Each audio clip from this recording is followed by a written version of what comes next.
क्या आपने कभी सोचा है कि गरुड़ और नागों के बीच इतनी दुश्मनी क्यों है? आज हम जानेंगे उस कहानी को, जहां एक मां की अधीरता, एक बेटे का श्राप और दूसरे बेटे की वीरता, तीनों मिलकर रचते हैं एक अद्भुत पौराणिक गाथा।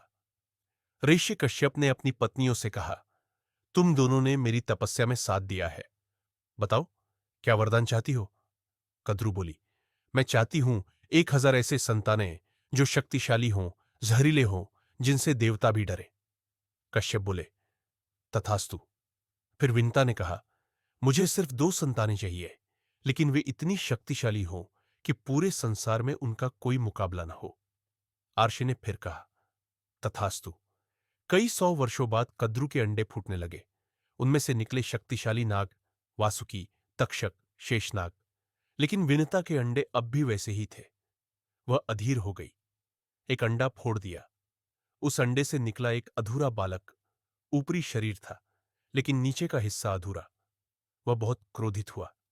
मां, तुमने मुझे समय से पहले जन्म दिया। अब मैं सूर्य देव का सारथी बनूंगा, लेकिन तुम्हें श्राप देता हूं, तुम दासी बनकर रहोगी। तुम्हें मुक्ति तभी मिलेगी जब तुम्हारा दूसरा पुत्र जन्म लेगा। उसका नाम था अरुण। अब कद्रू और विनता में एक बार बहस हुई। उच्चैः श्रवा घोड़े की पूंछ किस रंग की है? कद्रू बोली, काली। विनता बोली, सफेद। शर्त लगी, हारने वाली दूसरी की दासी बनेगी। कद्रू ने अपने नागपुत्रों से कहा, घोड़े की पूंछ में जाकर लिपट जाओ। नागों ने ऐसा ही किया। पूंछ काली दिखी। विनता हार गई और कद्रू की दासी बन गई। समय पूरा हुआ और विनता का दूसरा अंडा फूटा। उसे निकला एक तेजस्वी बालक, जिसके पंखों की आवाज से देवता कांप उठे, जिनका तेज अग्नि से भी अधिक था। वो था गरुड़। अपनी मां की दशा जानकर उसने कहा, मां, मैं तुम्हें मुक्त कराऊंगा। कद्रू ने शर्त रखी, अगर अमृत ला सको तो विनता को मुक्त कर दूंगी। गरुड़ आकाश में उड़ चला, देवताओं से लड़ा, इंद्र से भिड़ा, आकाश गंगा पार की और पहुंचा अमृत के पास। देवता चकित थे, एक पक्षी में इतनी शक्ति। गरुड़ ने अमृत नागों के सामने रखा। कद्रू ने विंता को मुक्त कर दिया। इसी बीच इंद्र ने अमृत फिर से छीन लिया, लेकिन गरुड़ को कोई परवाह न थी। उसका उद्देश्य था मां को मुक्त कराना, और वो पूरा हो चुका था।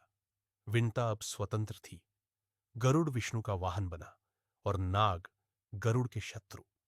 एक ऐसी दुश्मनी जो आज भी प्रतीक बनकर हमारे मंदिरों में, मूर्तियों में और प्रतीकों में दिखाई देती है।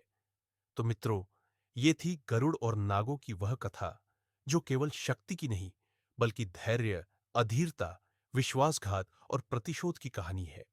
अगर आपको यह कहानी पसंद आई हो तो लाइक करें, शेयर करें और चैनल को सब्सक्राइब करना न भूलें।